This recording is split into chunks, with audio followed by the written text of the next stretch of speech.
ఇవాళ లక్ష్మీ కళ్యాణ ఘట్టం రాబోతోంది. కాబట్టి ఒక విధంగా చెప్పాలంటే ఇవాళ ఉన్నటువంటి పరిస్థితి పెళ్లి పందిరి. మనందరం కూడా పెళ్లివారం కిందే లెక్క. ఎందుకంటే శృణ్వం తపః, వినడం తపస్సు. అందుచేత మనం ఇప్పుడు ఆ కళ్యాణ ఘట్టాన్ని వినబోతున్నాం. అమ్మవారి ఆవిర్భావం ఒక ఎత్తు, అమ్మవారు ఆవిర్భవించిన తర్వాత అయ్యవారితో చేరడం ఒక ఎత్తు. ఎందుచేత నేను ఈ మాట అంటున్నానంటే మీరు ఒక విషయాన్ని కొంచెం జాగ్రత్తగా గమనించండి. ఒక కారు బయట ఉంటుంది. ఆ కారు, నాకు కారు ఉందండి అని ఒక వ్యక్తి అన్నాడు. అయ్యా కారు ఉంది కదా, మనం కొంచెం పిఠాపురం వెళ్ళాలి, ఒక్కసారి మీ కారులో వెడదామా అన్నాం. నా కారు పని చేయట్లేదండి అన్నాడు. ఎందుకు పని చేయట్లేదు? కారు ఉంది కదా అంటే ఇంజన్లో ఏదో ఫాల్ట్ ఉందండి అన్నాడు. ఇంజన్లో ఫాల్ట్ ఉన్న తర్వాత ఆ కారు ఉన్నట్ట, ఆ క్షణంలో లేనట్ట అంటే ఆ ప్రయోజనములకు అది లేనట్టే లెక్క.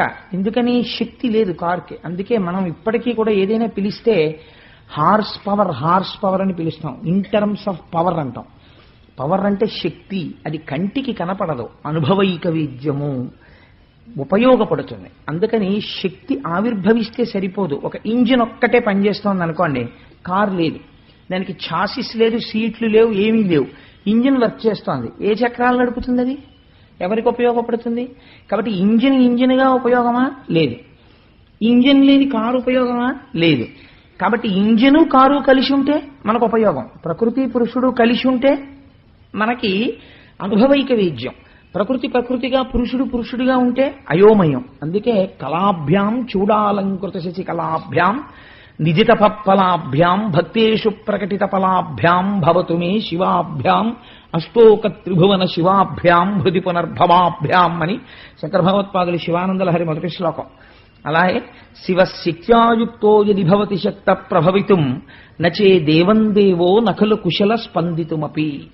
ఆవిడ లేనప్పుడు, ఆ శక్తి పక్కన లేనప్పుడు ఎవరికైనా సరే చైతన్యము, కదలిక ఉండదు. ఆ శక్తితో కూడిన వాడై అనుగ్రహిస్తాడు. ఇప్పుడు శ్రీమన్నారాయణుడు అనుగ్రహిస్తున్నాడు ఐశ్వర్యాన్ని ఇంద్రుడికి. ఎలా? పక్కన లక్ష్మి చేరి. ఆ ఈయగలిగినటువంటి శక్తి తనతో చేరాలి. చేరేంత వరకు ఆ కటాక్షము కుదరదు. అందుకే వెంకటాచలపతిగా కూడా ఒక గమ్మత్తుంది. ఆయన భూమండలం మీదకి వస్తూనే కటాక్షం చేయలేదు. ముందు ఆయన తపస్సు చేశాడు లక్ష్మీదేవి కోసం. వైకుంఠం నుంచి గదిలో వచ్చేసింది అమ్మవారు, భృగు మహర్షి తన్నాడని. వచ్చేసి కొల్హాపురంలో ఉండిపోయింది. అమ్మవారి గురించి తపస్సు చేసిన తరువాత పద్మావతీదేవి ఆవిర్భావం అయిన తర్వాత, పద్మావతీదేవిని పరిణయం చేసుకున్న తరువాత పద్మాసనస్థయౌ పద్మావతీదేవి నిజవక్షమందున నిలుపుకొనుచు నించున్నాడు. అందుచేత సశక్తియుతుడైనటువంటి పరమాత్మ మన అభీష్ట సిద్ధిని చేకూర్చగలడు. కాబట్టి ఇప్పుడు ఇవాళ జరిగేటటువంటి కళ్యాణ ఘట్టము, అందుకే వివాహము అన్న మాట ఈశ్వరుడికి వాడరు. ఇప్పుడు నేనున్నాను అనుకోండి, నాకు ఎప్పుడో పెళ్ళయింది, నాకు అంత కరెక్ట్ జ్ఞాపకం లేదు కానీ సంవత్సరం పెళ్ళయింది.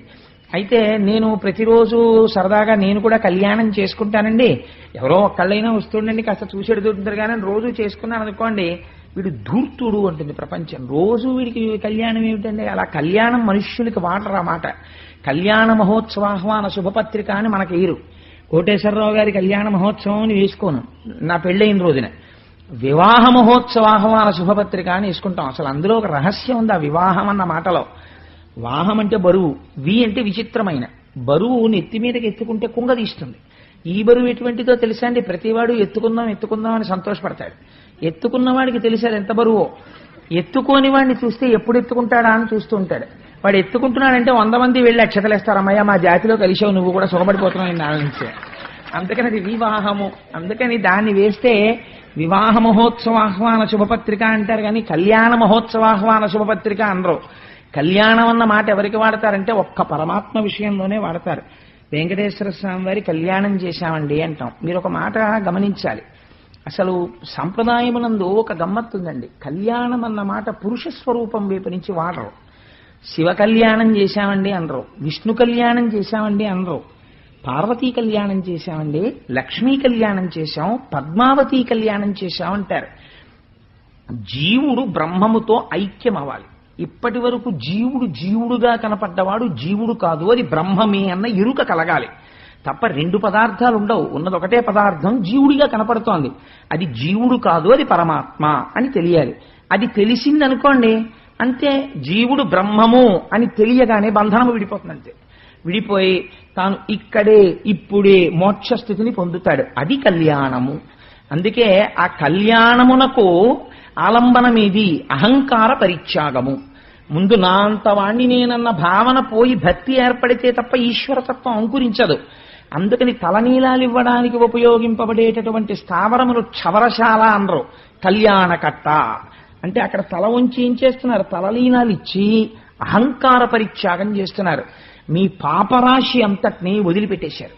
ఈశ్వరుడు ఎంత దయామయుడంటే మీకు సుఖ దుఃఖములు ఎక్కడి నుంచి వస్తాయి? పాపములలోంచి దుఃఖం వస్తుంది. ఈ పాపాలన్నింటినీ బాధపడకుండా తిరుపతి వచ్చినప్పుడల్లా ఓ 4 వేళ్ళి అంటే ఎవడెళ్తాడండి? పనికిరాని వెంట్రుకలు ఆయన తీసుకుని మహానుభావుడు నిప్పెట్టకుండా ఆ వెంట్రుకలు తీసేసుకుని వెంట్రుకల రూపంలో పాపాలని తీసేసుకుంటాడు. తీసేసుకుని పాపము పోయి దుఃఖ కారణము నివృత్తి అయి, అందుకే ఆయన పేరు వెంకటేశ్వరుడు. వేం కటతీతి ఇది వెంకట. వేం అంటే పాపం, కటతి తీయువాడు. చాలా మంది వెంకటేశ్వర స్వామి అంటుంటారు. రాసేటప్పుడు కూడా వెంకటేశ్వరుడు అని వేకి దీర్ఘం ఇవ్వకుండా రాస్తుంటారు. చాలా పొరపాటు, అలా రాయకూడదు. రాసేటప్పుడు వేం అని వేకి దీర్ఘం ఇవ్వాలి. వేం అంటే పాపము, కట తొలగించున్నది. వేం కటతి ఇది వెంకట. ఏది పాపమును తొలగించుచున్నదో ఆయన పేరు వేంకటేశ్వరుడు. అందుకని వేకి దీర్ఘం పెట్టి పలుకుతూ ఉండాలి.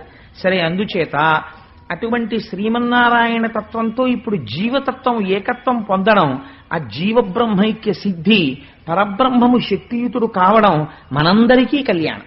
మనందరికీ కూడా ఏమవుతుంది కళ్యాణం జరిగితే అంటే, కళ్యాణానంతరము మనందరికీ కళ్యాణం జరుగుతుంది. అంటే శుభం జరుగుతుంది. మనందరి యొక్క కోరిక తీర్చగలిగిన వారై తల్లిదండ్రులై సింహాసనం మీద కూర్చుంటారు. అందుకే ఇవాళ కళ్యాణ ఘట్టం చెప్పి రేపు కుంకుమార్చన చెయ్యడానికి కారణం అది.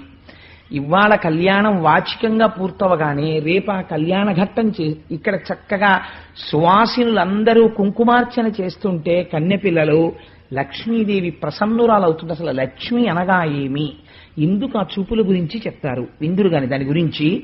సరే, అందుచేత తొలకారు మెరుగుకై వడి తలతలమని మీను మెరయ ధగధగమనుచున్ కటముల నీనిడు చూపుల చెలువంబుల మొదలిటెంకి సిరి పుట్టే నృపా. నిన్నటి రోజున మీకు నేను విజ్ఞాపన చేసి ఉన్నాను. ఆ అమ్మవారు పుడుతూనే ముందు దేని గురించి వర్ణన చేశారు అంటే అమ్మవారి యొక్క చూపుల గురించి వర్ణన చేశారు. అందరికీ కూడా ఐశ్వర్యమును ఇయ్యగలిగినటువంటి తల్లి అటువంటి చూపులతో ఆవిర్భవించినది. ఈ లక్ష్మీదేవి ఆ పద్మములోంచి ఆవిర్భవిస్తే ఆ తల్లిని చూసిన వాళ్ళుట పురుషుడై పుట్టిన ప్రతివాడు కూడా అదే మొదటిసారి చూడడం. పాలమున్నీటిలో పుట్టినప్పుడు ఆవిడ్ని చూసి అలా ఉండిపోతే వాళ్ళ మనస్సులో ఉన్న భావనలన్నీ తీసి అసలు ఆ లక్ష్మీదేవిని ఎలా చతుర్ముఖ బ్రహ్మ సృష్టించి ఉండి ఉంటారు అన్నదానికి ఊహ చేసి పోతన గారు ఒక అద్భుతమైనటువంటి పద్యం రాశారు. నాకైతే అనిపిస్తుంది నిజంగా స్తోత్రాలంటే ఇవ్వండి, లక్ష్మీదేవి ప్రసన్నం అవడానికి, దరిద్రం పోవాలంటే ఇలాంటి పద్యాలు వినాలి, చదువుకోవాలి మనసులో. నిజంగా లక్ష్మీదేవి ఎలా ఉంటుందో చెప్తారు చూడండి. పాలమున్నీటి లోపలి మీది మీగడ మిసిమి జిడ్డున చేసి మెనువడసి క్రొక్కారు మెరుగుల కొనల తళుక్కల మేనిచేయగల నిగ్గు మెరుగు చేసి నాడునాటికి ప్రోది నవకంపు దీవల ననుబోధ నెయ్యంపు నులుకొలిపి క్రొవ్వారు కెందమ్మి కొలకుల ప్రొద్దున బొలసిన వలపుల బ్రొదిపెట్టి పసిడి చంపకదామంబు బాగుకూర్చి వాలు క్రొందెల చెలువున వాడి తీర్చి జానతనమున చేతుల జడ్డు విడిచి నలువ ఈ కొమ్మనొగి చేసి నాడు నేడు. బ్రహ్మగారు లక్ష్మీదేవిని ఎలా తయారు చేశారు, లేదా పరబ్రహ్మము ఎలా తయారు చేసింది అంటే, ఈ పాల సముద్రాన్ని చిలుకుతున్నారు కదా మందర పర్వతాన్ని పెట్టి. ఆ చిలుకుతున్నప్పుడు పాల సముద్రం మీద వెన్న ముద్దలు పైకి లేచి ముద్దలుగా పడిందిట. ఈ పాల సముద్రంలో ఉన్న వెన్న ముద్దలన్నీ ఏవి, ఈ వెన్న ముద్దలన్నింటినీ తీసుకెళ్లి లక్ష్మీదేవి ఒంటికి అదే పనిగా తాపడం చేసి అంత మెరిసిపోతున్నటువంటి ఆ అమ్మవారి యొక్క సౌందర్యాన్ని ఆవిష్కరింపచేశారట. రెండవది, ఆకాశంలో వచ్చిన మెరుపులు చూశారట. మెరుపుల యొక్క అంచులలో ఉండేటటువంటి మెరుగు తీసుకున్నారట. మెరుపంతా వేరు, మెరుపు అంచు వేరు. అంచు మెరుపు చాలా అందంగా ఉంటుంది. ఆ అంచుకుండేటటువంటి మెరుపు తీసుకున్నారట. అందుకే నీలతోజద మధ్యస్థ విద్యుల్లేకే భువాస్వర అని ఆ మెరుపు తీసుకుని ఆ మెరుపులన్నిటిలో ఉన్నటువంటి అంచుల యొక్క మెరుపుతనాన్ని తీసుకొచ్చి అమ్మవారి యొక్క శరీరంలోకి ప్రవేశపెట్టారట. అంత తళుక్కుని మెరిసిపోతుంటుంది ఆవిడ. ఇప్పుడు ఇంత తయారు చేసి పెట్టినా వెన్నంతా రాసి ఒళ్ళు